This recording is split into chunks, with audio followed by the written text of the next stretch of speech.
युद्ध की समाप्ति पर श्री राम ने मातली को सम्मानित करते हुए इंद्र के दिए हुए रथ को लौटा दिया।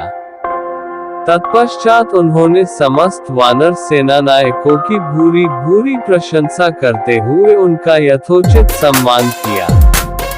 फिर वे लक्ष्मण से बोले, सौम्य, अब तुम लंका में जाकर विभीषण का राज्याभिषेक करो, क्योंकि इन्होंने मुझ पर बहुत बड़ा उपकार किया है।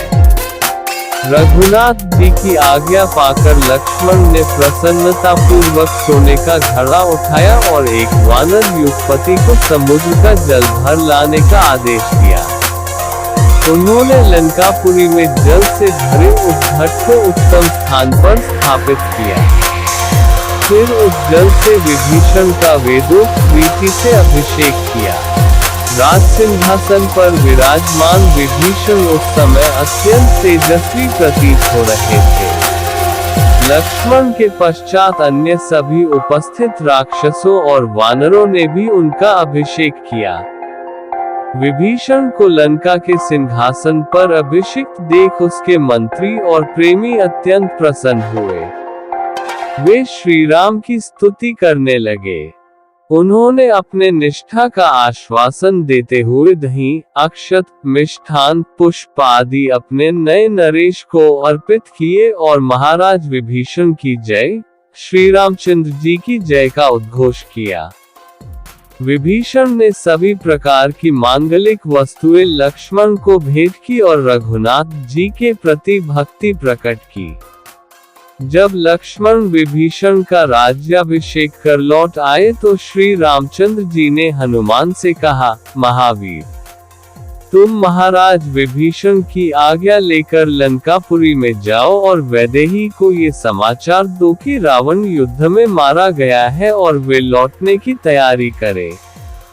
रघुनाथ जी की आज्ञा पाकर हनुमान विभीषण की अनुमति ले अशोकवाटिका में पहुँचे और वैदेही को श्रद्धापूर्वक प्रणाम करके बोले, माता, श्री रामचंद्र जी लक्ष्मण और सुग्रीव के साथ कुशल है।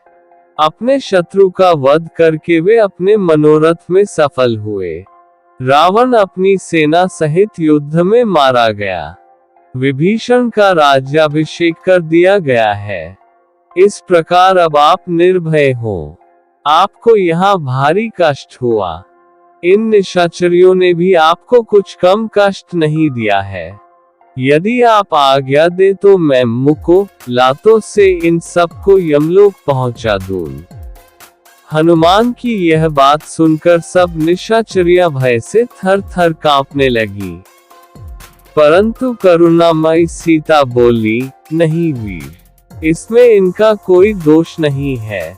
ये तो रावण की आज्ञा का ही पालन करती थी। इसके अतिरिक्त पूर्वजनित कर्मों का फल तो मुझे भोगना ही था। यदि फिर भी इन दासियों का कुछ अपराध हो तो उसे मैं क्षमा करती हूँ।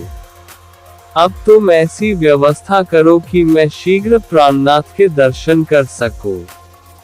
पवन पुत्र ने लौटकर जब दशरथनंदन को सीता का संदेश दिया तो उन्होंने विभीषण से कहा, भाई विभीषण, तुम शीघ्र जाकर सीता को अनुराग तथा दिव्य आभूषणों से विभूषित करके मेरे पास ले आओ। आज्ञा पाकर विभीषण ने स्वयं वैदेही का पास जाकर उनके दर्शन किया और उन्हें श्री राम द्वारा दी गई आज्ञा कह सुनाई। पति का संदेश पाकर सीता श्रृंगार कर पालकी पर बैठ विभीषण के साथ उस स्थान पर पहुंची जहां उनके पति का शिविर था। फिर पालकी से उतरकर पैदल ही सकुचाती हुई अपने पति के सम्मुख जाकर उपस्थित हो गई। आगे वे थी और उनके पीछे विभीषण। उन्होंने बड़े विस्मय, हर्ष और स्नेह से पति के मुख का दर्शन किया। उस समय उनका मुख आनंद से प्रातःकालीन कमल की भांति खिल उठा। इस वर्णन में श्री राम द्वारा रावण के वध के बाद के घटनाक्रम का उल्लेख किया गया है। युद्ध समाप्त होने पर श्री राम ने मातली को सम्मानित कर इंद्र के रथ को वापस कर दिया। इसके बाद उन्होंने वानर सेनानायकों का सम्मान किया और विभीषण को लंका का राजा बनाने का आदेश दिया। लक्ष्मण ने विभीषण का विधिवत अभिषेक किया, जिससे लंका के निवासी और विभीषण के समर्थक अत्यंत प्रसन्न हुए।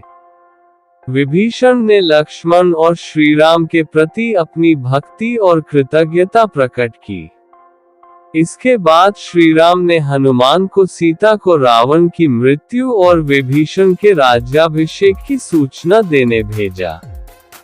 हनुमान ने सीता से यह समाचार साझा किया और उन्हें लंका में दिए गए कष्टों के लिए सांत्वना दी। उन्होंने निशाचरियों को दंडित करने की पेशकश की, लेकिन सीता ने उन्हें क्षमा कर दिया और श्रीराम से मिलने की इच्छा जताई। विभीषण सीता को सम्मान के साथ श्रीराम के पास लेकर आए, जहां सीता ने अपने पति के दर्शन किए और उनके